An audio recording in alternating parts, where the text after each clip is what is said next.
You can see the crowd gathering right there to celebrate this news. If you're just joining us at this hour, I did want to get you to the very latest information as the Syrian government has collapsed, falling to a rebel offensive that seized control of the capital of Damascus and sent crowds into the streets to celebrate the end of Assad's family's 50 years of iron rule. And reaction continues to pour in, including from President-elect Trump, who took to social media saying, quote, "Assad is gone. He has fled his country. His protector, Russia, led by Vladimir Putin, was not interested in protecting him any longer. There was no reason for Russia to be there in the first place. They lost all interest in Syria because of Ukraine, where close to 600,000 Russian soldiers lay wounded or dead in a war that should have never started." Meanwhile, Trump is in Paris, France, as the French President Emmanuel Macron welcomed him to Paris on Saturday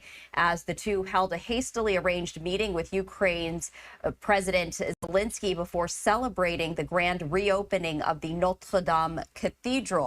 I did want to bring in Henry Olsen, who is a political analyst, to talk more about all of this. Henry, as always, we appreciate you taking the time to join us here on Live Now from Fox.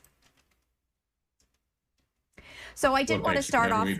Absolutely. I did want to start off with President-elect Trump's statement as it relates to the collapse of the Syrian government. He's currently in Paris, France, meeting with the French President Emmanuel Macron, among other world leaders, as America and the politics are currently in a transitional period. What can you share with us about, Trump meeting with these world leaders and, his thoughts on international relations? Yeah. What's interesting about what Trump said on Syria is the focus on Russia. He's using this conflict as a small but clear signal to Vladimir Putin that he wants this conflict to end, but meaning the Ukrainian conflict, but that he's not taking a friendly view of what Putin had done in Syria. And I think that's something that will be noticed in the Kremlin, as well as it'll be clearly noticed in the Kremlin that when President Trump met with President Zelenskyy yesterday, he was wearing a yellow tie against a blue suit, which was immediately picked up that these are the colors of Ukraine. That was not an accident. What's going on in the world is that people know there's going to be a big change. And what they're trying to do is suss out exactly who this man is. Is he the fearsome man who's going to take on the world all by themselves? Or is he somebody with whom they can deal? And that's why you have everyone trying to talk to him, everyone trying to meet with him. That's why you have this request that the incoming president, not the current president, comes to the reopening of Notre Dame. This is a sign that the world is trying to feel out Donald Trump, and it tells you exactly how momentous the election in November was, not just for our country, but for the entire world.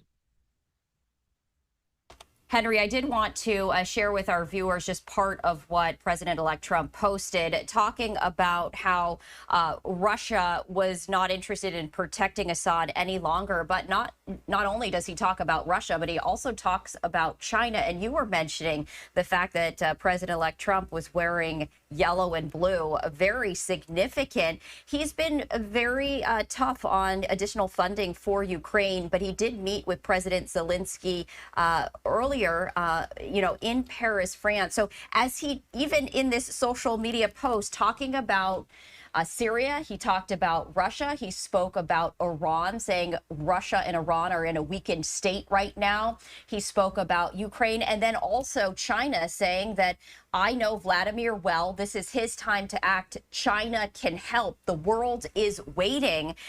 President-elect Trump, of course, knows exactly what he is saying and who he is saying this to. What signals is he sending to these various countries right here? Yeah, I think what he's signaling is that they can deal with him if they understand their true state, which is to say Iran is in a weakened position. They shouldn't expect him to treat them as the strong players that they were 8 years ago. He's signaling to China that he knows they have a key role in persuading and helping Vladimir Putin. And he's expecting them to come on board to help put the conflict in Ukraine at an end. He doesn't have to spell that out. Everyone can see who's dealing in international affairs, what he's signaling. And then the question is, how does Vladimir Putin read this? You know, certainly he has been reticent before, but again, you don't choose the colors of your tie accidentally, especially when you later change to red, which is what Trump did when he met out of the meeting with the Zelenskyy and went into the Notre Dame Cathedral. It was quite clear that he was signaling an openness to Ukraine. And that's not inconsistent, which is, Vladimir, you either make peace or I'm going to make it tougher for you to make war. And I think that's the signal that he's been sending behind closed doors for the last few weeks. And I think that's the coded signal that he's sending with his clothing choices and in his Truth Social tweets to the rest of the world. Play ball, or I'll play ball with you, and you're in a weakened position. Now, Trump doesn't assume office until January 20th. So as the world is in a holding pattern of sorts, what do you expect these countries to do now? Is it more of a wait and see, or really are they going to need to start laying the groundwork, start laying the foundation so that when he assumes presidency, everything is already in place and that there is that momentum? Yeah, well, it's going to depend on the country and it's going to depend on the challenge. Clearly, what Trump would like is that he's sending a message to Iran, not just globally, but specifically with respect to Gaza. He's made it clear he wants that war over. He's always made it clear he supports Israel in that war. In other words, Iran has to push Hamas to come to the table and to basically surrender and release the hostages. That could very well be in place by January 20th. He said he wants the Ukrainian war to be over. I think what's going on behind closed doors is there's feelers as to whether or not that can happen. And a lot of that, of course, depends on President Putin. Does Putin want that to happen? Does he think that he can strike and get a favorable deal now rather than later? That could be happening. With everybody else, what it's happening is they're trying to figure out where the president is going. They're trying to figure out what his priorities are, and they're trying to figure out their moves. They're trying to figure out what they're going to be presenting informally before the inauguration and formally after the inauguration to deal with his various concerns. And I expect you'll be seeing a lot of diplomatic activity in the first 2 months of the Trump administration. So let's talk about the United States' position of strength as it relates to President-elect Trump. President Biden not in Paris, France. First Lady Jill Biden instead at the first mass at Notre Dame. But under a Trump presidency, and even just looking ahead as we are now in December, is the United States in a stronger position when it comes to demanding certain things from countries? And we saw that, for example, with the tariffs, with Mexico, with Canada, with China. Well, certainly Trump is willing to use American power in a way that Joe Biden was not willing to use American power. Donald Trump believes in taking risks. Joe Biden believes in managing risks. And so what you had was I don't necessarily think that Biden was weak, but he was predictable and he was not a general risk taker with the projection of American power. Trump is certainly willing to do that. He's willing to break China in order to rebuild the China hutch.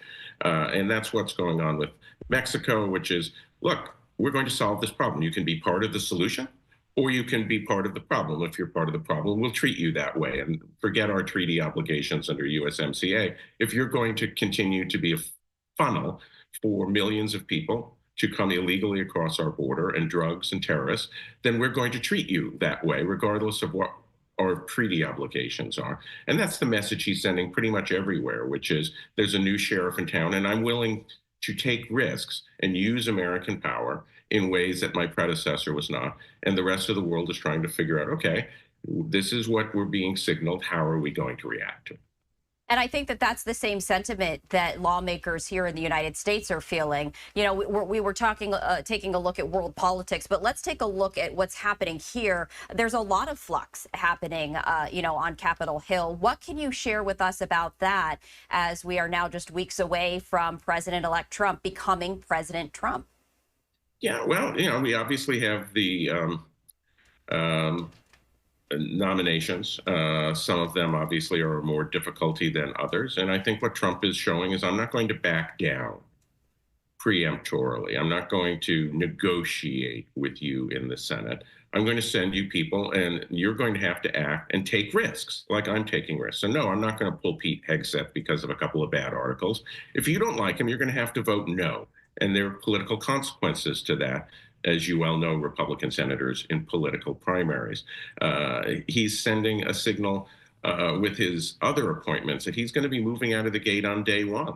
He's going to be issuing executive orders. He's going to be putting new changes in how he treats the bureaucracy. He's going to be probably pushing a very aggressive budget that will move on a lot of Democratic sacred cows. That's what Russ Vought, the new director of OMB, Office of Management and Budget, wants to do. And I expect Russ Vought is going to get his way. There's going to be a full frontal assault on the progressive woke infrastructure across the board of the federal government. If the next 2 months in international affairs, we'll see a lot of diplomacy. The next 2 to 6 months in domestic affairs is going to see a lot of action, a lot of conflict. And the Republicans are going to be expected to carry the president's water legislatively on the Hill or face the consequences. And as President-elect Trump has said time and time again, he is looking to disrupt the status quo, and no doubt he's already doing so, not even in the White House just yet. Henry, before we let you go, any final thoughts? Yeah, I think we're going to be living through perhaps one of the most important years of the 21st century in 2025.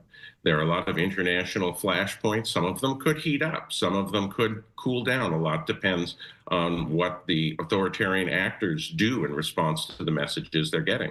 Domestically, Donald Trump is going to try and uproot the progressive woke state fiscally, legally, and culturally. And that is going to be a policy assault that from the right that has not been seen since Ronald Reagan's first year in office in 1981. All right, Henry, we appreciate you taking the time to join us here on Live Now from Fox. Thank you for having me. And if you're just joining us at this hour, I did want to share with you what President-elect Trump has just issued today, talking about the fall of the Syrian government. His full statement reads, quote, "Assad is gone. He has fled his country. His protector, Russia, led by Vladimir Putin, was not interested in protecting him any longer. There was no reason for Russia to be there in the first place. They lost all interest in Syria because of Ukraine, where close to 600,000 Russian soldiers lay wounded or dead in a war that should have never started and could go on forever. Russia and Iran are in a weakened state right now, one because of Ukraine and a bad economy, the other because of Israel and its fighting success. Likewise, Zelenskyy and Ukraine would like to make a deal and stop the madness. They have ridiculously lost 400,000 soldiers and many more civilians. There should be an immediate ceasefire and negotiations should begin. Too many lives are being so needlessly wasted, too many families destroyed. And if it keeps going, it can turn into something much bigger and far worse. I know Vladimir well. This is his time to act. China can help. The world is waiting."